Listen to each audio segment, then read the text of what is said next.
And then the other point is the users.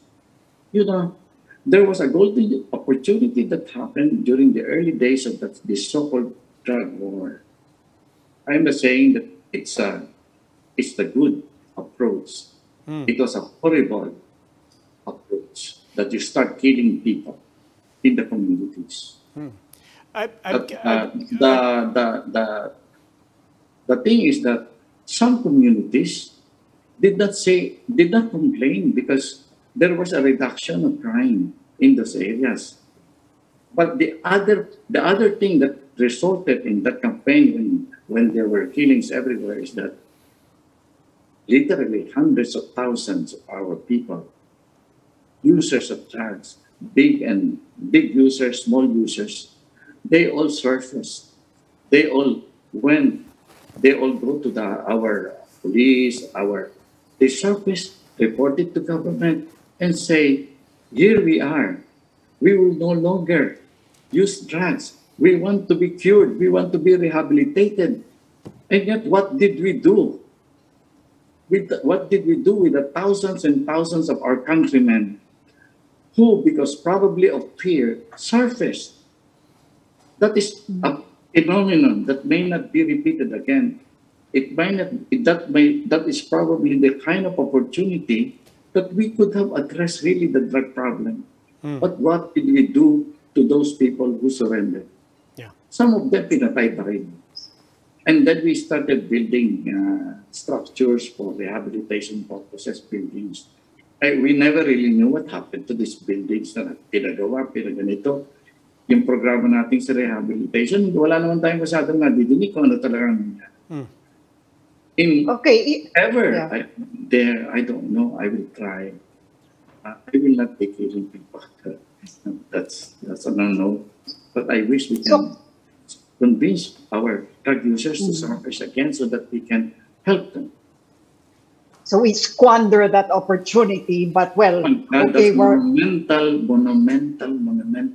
tragedy. Imagine the opportunity we have. Not so many countries have experienced that kind of phenomenon wherein all the drug users literally surface and ask for help, and we didn't respond. Well, the resultant effect actually over the long run was, well, here we are, and the government or President Duterte in particular is being hauled to ICC, and as a result of which he has decided that he will withdraw us from the ICC. What's your stand on that? Oh my God, look at that.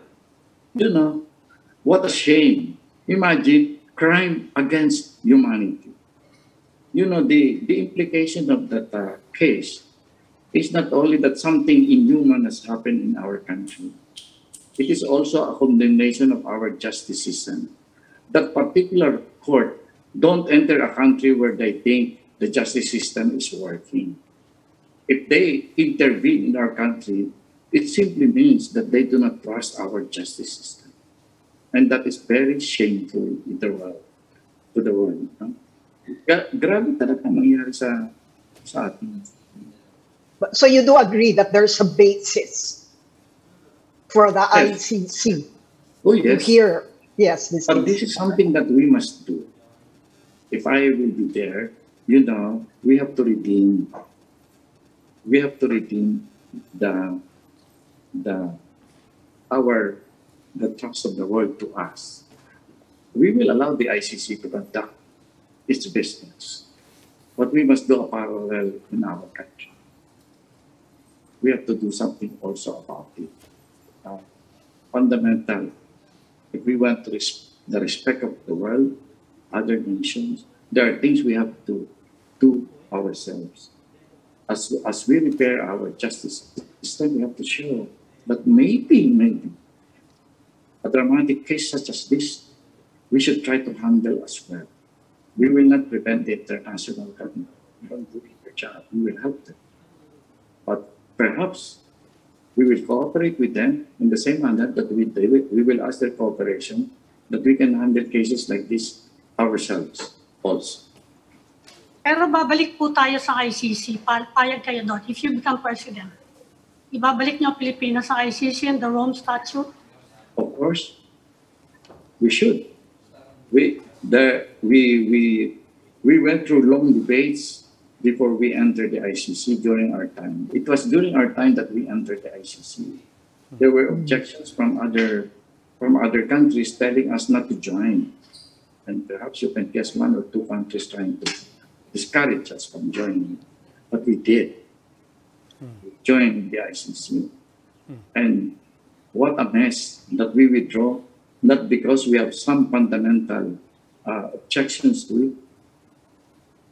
It's because somebody wants to save himself.